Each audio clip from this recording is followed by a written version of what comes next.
Now, the Fabian Society was actually named after a Roman general called Fabius, and his claim to fame was never having battles with the enemy that could prove decisive either way. His method of taking over was to weaken and weaken and weaken the enemy over a period of time, and then when they were so weak to resist, then move in. That is precisely what the system is doing. It's making us weaker and weaker, well, people that go with it at the moment, weaker and weaker by the food we eat, the water we drink, by the electromagnetic fields that we come into, by economic suppression and manipulation. All these things are being done to weaken and weaken and weaken the target population, Fabius style, so eventually they think they can just walk in when we're too weak to resist. That's the bloody idea. Physical control. I'll get through this pretty quick. Physical control, okay, major aspect of physical control, take over the countries. This is not a map, it's a wish list. It's a wish list of countries in North Africa, the Middle East and the Near East, which they are picking off one after the other. Libya, now they're into Syria, they're starting trouble in Lebanon, they're in Iraq, they're in Afghanistan, of course they want Iran. And what they're doing is they're finding different excuses to pick off different countries, because they have to find different excuses, or people might think that there's a pattern here. This is what Libya looked like in 2007. This is what the same street looks like in 2011. This is Libya. Hey, you are free. And this is what happens when you pepper bomb cities to protect civilians from violence. What happened? I got no brief for bloody Gaddafi and all that stuff, but that's not the point. What happened was that they've got this system where they want to target someone. So what they do is they fund and train rebels covertly, and they bloody arm them. And then they get the rebels to start shooting at government targets. Political response, media response. Then the governments start shooting back at the rebels. Political response, they're shooting and killing their own people. Media response, the same. Oh, we've got to send people in, humanitarian, and in come the de facto bloody world army, NATO, dropping bombs everywhere. And now they're doing the same in bloody Syria. Not a Syrian civil war, it's a mercenary bloody war, that's what that is. You know, NATO bloody weapons here in the boxes for them. And this neocon organization, the Project for the New American Century, it was behind the Bush administration, and in September 2000, before the Bush administration came in, it produced a document which called for the incoming Bush administration and America to fight, quote, multiple theaters of war in places like Libya and Syria and all these countries. But it said in the document, in September 2000, but this process of transformation, this takeover of country after country, was likely to be a long one, absent some catastrophic and catalyzing event like a new Pearl Harbor. 1 year to the month after that document was published, 9 months after the same people came to power in the Bush administration, the United States had what Bush called our Pearl Harbor, and as a result, they justified the targeting of all the countries that were in that document. This is a man called General Wesley Clark, and he said this in a television interview. This is not God's gift of peace either. He led the NATO attacks in the former Yugoslavia. But he said in a television interview in 2007 that immediately after 9/11, he was told that a coup was being plotted by Dick Cheney, Vice President then, Don Rumsfeld, Defense Secretary, Paul Wolfowitz, Defense Secretary Deputy, and what he called a half a dozen other collaborators from the Project for the New American Century that included an invasion of Iraq. 6 weeks later, he said, he was back with the guy, and he saw the same officer, and he said, "Why haven't we attacked Iraq? Are we still going to attack Iraq?" And this officer said to him, this is again, after 9/11, 6 weeks, "Sir, it's worse than that." The officer pulled up a piece of paper off his desk and said, "I just got this memo from the Secretary of Defense's office. It says we're going to attack and destroy the governments in 7 countries in 5 years. We're going to start with Iraq, and then we're going to move to Syria, Lebanon, Libya, Somalia, Sudan, and Iran." And Clark said the aim of the plot was they wanted us to destabilize the Middle East, turn it upside down, and make it under our control. And that is the agenda that's been followed, and all these excuses to pick off country over country are just that, bloody excuses. And they say if we'll only avoid any direct confrontation with the enemy, they call their policy accommodation. And they say if we'll only avoid any direct confrontation with the enemy, they call their policy accommodation. Because to save our own skins, we're willing to make a deal with your slave masters. Your slave masters. Because to save our own skins, we're willing to make a deal with your slave masters.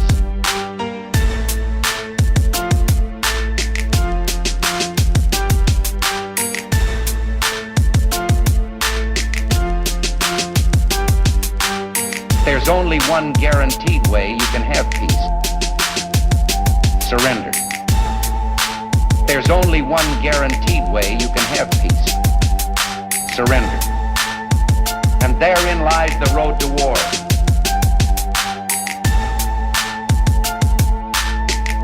And therein lies the road to war.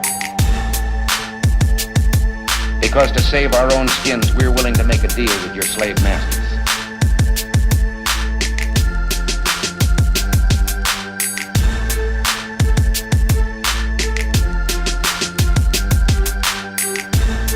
By any means necessary. To deliver the final ultimatum. By any means necessary. There is a price we will not pay. There is a point beyond which they must not advance. By any means necessary. To deliver the final ultimatum. By any means necessary. There is a price we will not pay. There is a point beyond which they must not advance.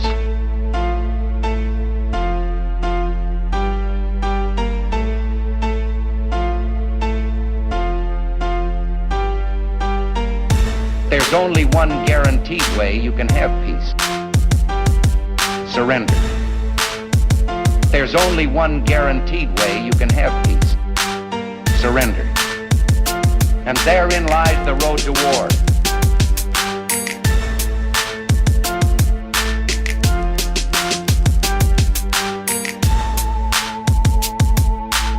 The martyrs of history were not fools.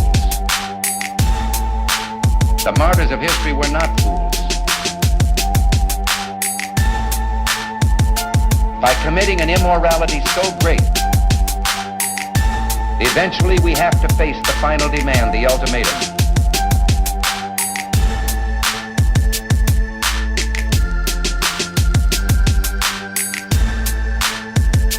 Eventually we have to face the final demand, the ultimatum.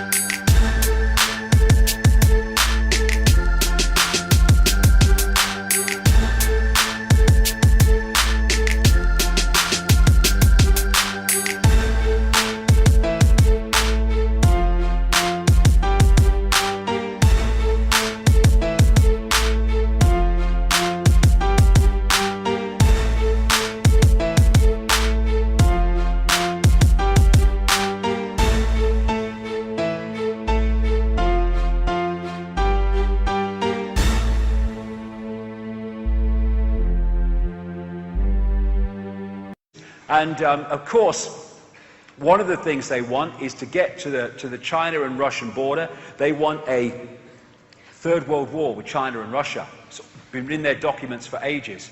And so what we're seeing are these people going through the Middle East using different excuses to pick off their target countries. You know, oh, America stands for freedom. We want to protect Brazilians. We only care about peace. Ah, only kidding, only kidding. She's Hillary speaking. No, I just love it. Ooh, yes, I love it. Syria next, kill them. Oh, I love it. There you are, that's bloody NATO. There you go, I like that. So we look at Iran. We look at Iran, and this is how many wars they have instigated or fought since the Second World War.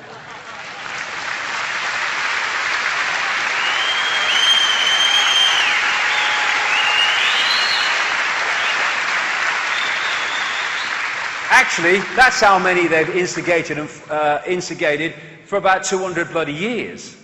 This is how many the USA has fought with Britain in tag most of the bloody time since the Second World War. These are American bases around Iran. Who's threatening who, one wonders? Iranians are just the same as you and me. People that just want to get on with their lives and their families and all the rest of it.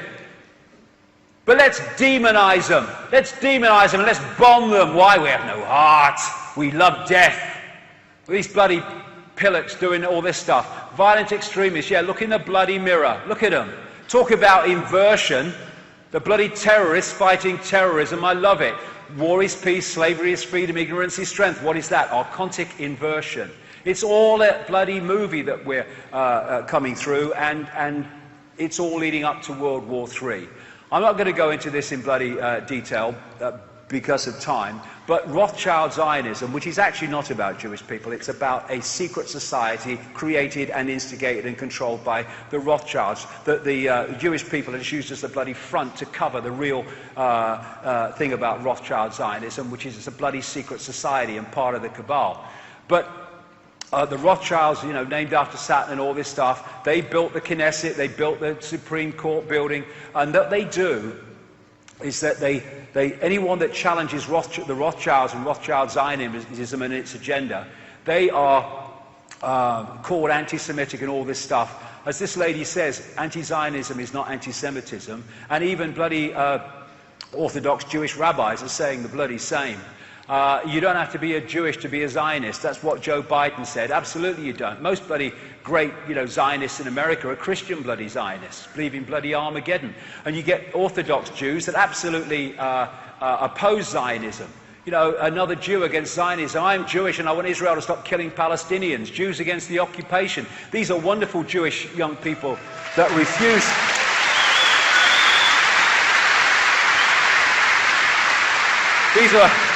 These are wonderful Jewish young people who refuse to serve in the military and do this to Palestinian bloody kids. That's what we need. How many people know that this is going on between Jewish people and Ahmadinejad? Eh? How many people know this is going on? This is the dynamic between a country of 300 plus million and one of less than 8 million. Why? Because the Rothschilds are the controllers of Israel and they're controllers of the USA, and they're different hands on the same bloody body.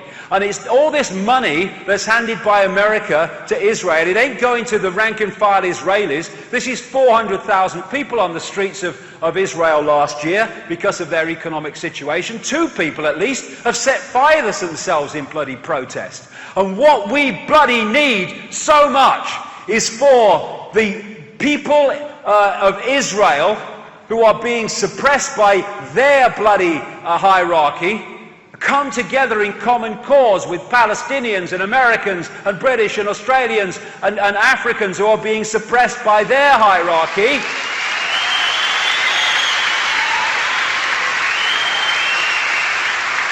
And realize that all those hierarchies are the same frickin' hierarchy. Let's come together. It's their worst bloody nightmare. This is why America and Israel work as one unit. They're both controlled by the same bloody lot. This is why he won't say a word, or any other president, when this mayhem and slaughter is going on. What's happening in Palestine is frickin' genocide. No other word for it.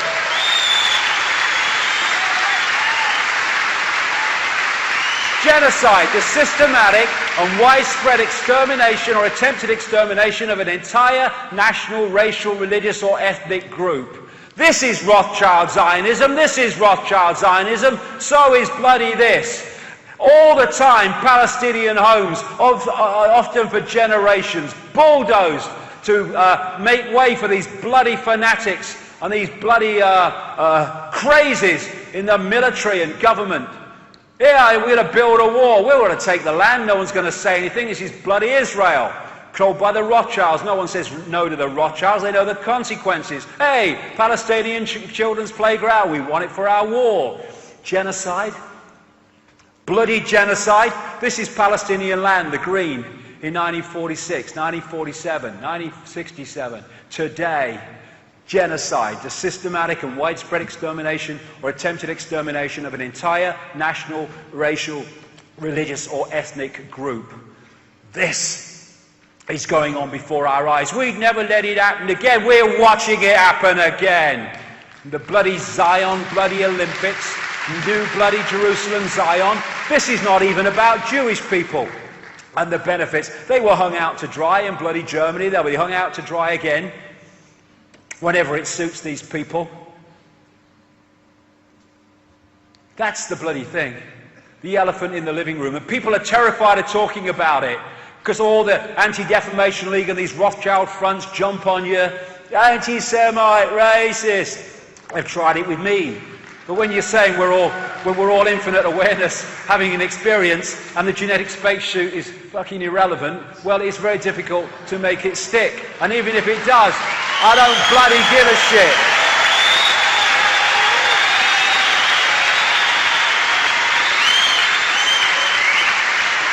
So, we have this, and we have this, and yet we must be scared of Iran.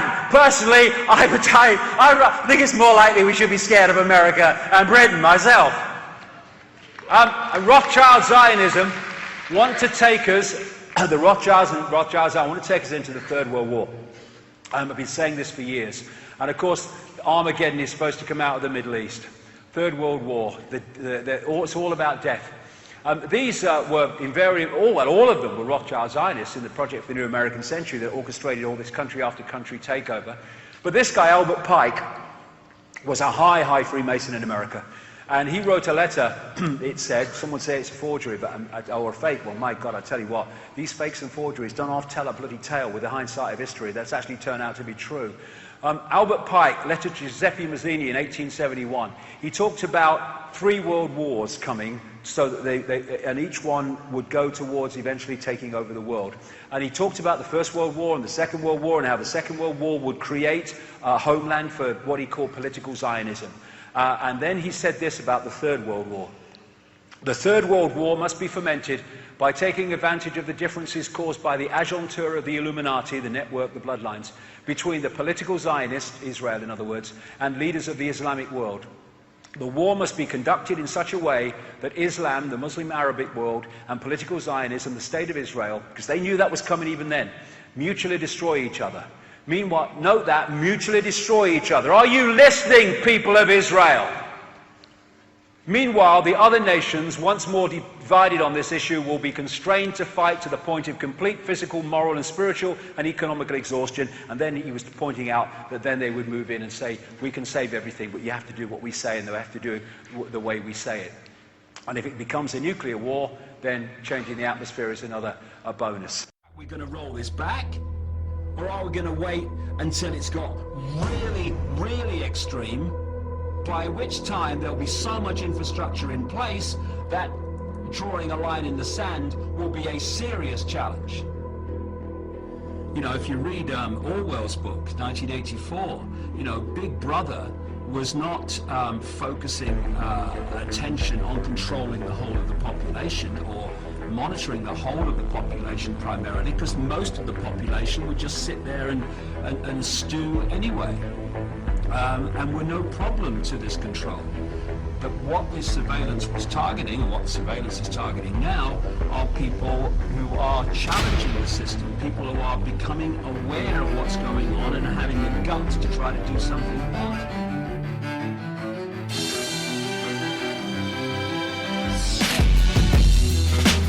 out my window, it seems gray again, but I can't get down. Cause I know it's by design, the government keeping in line, geoengineering all the time.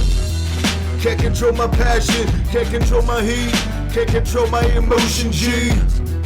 Can't control a single factor that makes a free man still bleed. Myself thinking no, he doesn't.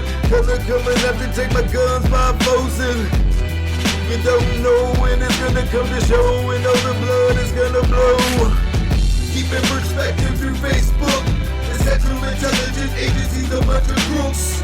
Not that I really care. In my heart, in my stare, come get a little because life ain't fair. We're up against the wall.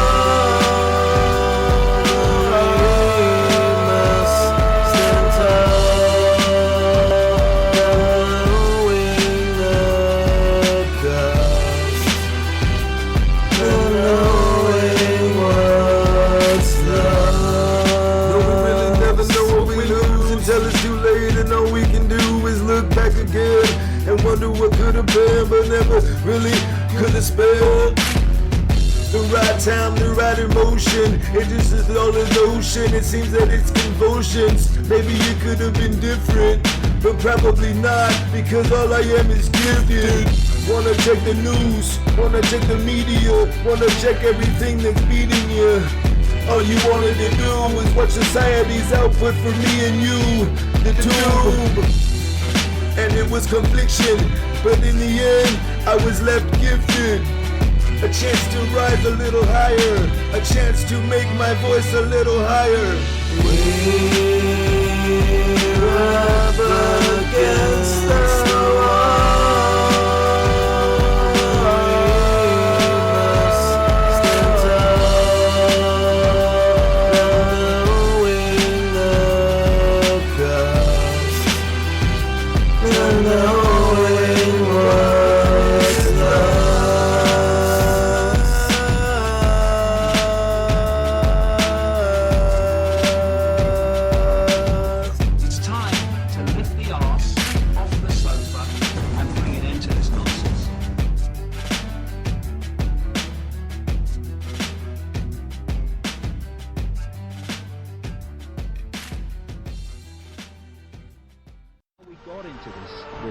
Situation by looking the other way, by getting caught in all the diversions of life. You look over here while we do something over here and you don't see because you're watching the game or whatever.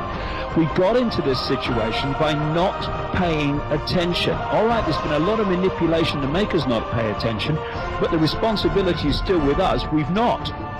We've also gone through this process of, well, if it doesn't affect me, it's not my problem. But when you do that, eventually it does become your problem. And that's what we're seeing now. So please, people, those that have not been paying attention, those that have been looking the other way, those that have been saying, oh, it's not my problem because it doesn't affect me immediately, look at what's happening as a result of that. We need to change. We need to start paying attention. We need to start getting involved, and we start to realize that everybody's injustice is our injustice, because if it's not, in the end it will be when they've picked up all these other groups in society, all these other nations, all these other income brackets, colours and creeds and religions. There'll be a knock on your door, and who's going to be there to speak for you? Well, there is no one left, because they've picked all the others off while you were looking the other way saying it's not my problem.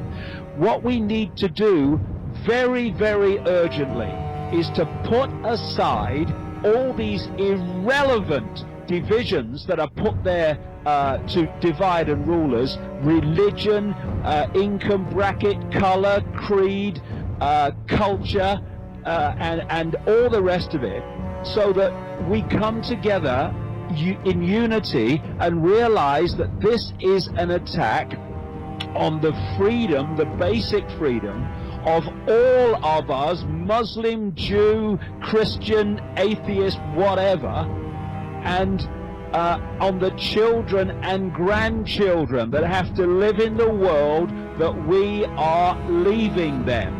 And if anyone thinks their religion is more important than that, or their bloody politics is more important than that, or their income bracket, color, creed, whatever is more important than that, then you are a disgrace. And you are in such a closed, concrete-minded state, it takes my breath away. Now, come on. We've been going along this road for long enough, and look where it got us. We have to change. We have to start putting down the fault lines of division and realize we're all in this together, because they're playing now in the Middle East Sunni Muslims off against Shiite Muslims, just as they'd played Muslims off against Christians and Jews off against Christians and Muslims and all the rest of it, like they'd played Republicans off against Democrats when they're two masks on the same face. We have to change, because if we don't, what they want will unfold, and what they want is absolutely horrific. It's time to stop being children in adult bodies and start to stand up together and face this. And if we do, we can bring it to an end, because we have the numbers. There are 7 billion plus in this world, divided and ruled through all these fault lines I'm talking about, but there is a handful, comparatively, of people at the core who are orchestrating all of this. Now, we, the 7 billion, have not come together in unity, because the few have divided and ruled us and set us at war with each other. Economic competition, military competition, competition for dominance of religion and belief system. When we let that go, the unity of the mass of the people can swamp the pinprick number at the core of the core who are orchestrating this. Time is now. Fork in the road is in front of us, and we have no time left to decide which way to go. Well, if you can't put your differences aside, I tell you what we ought to do. Tell you what we'll do.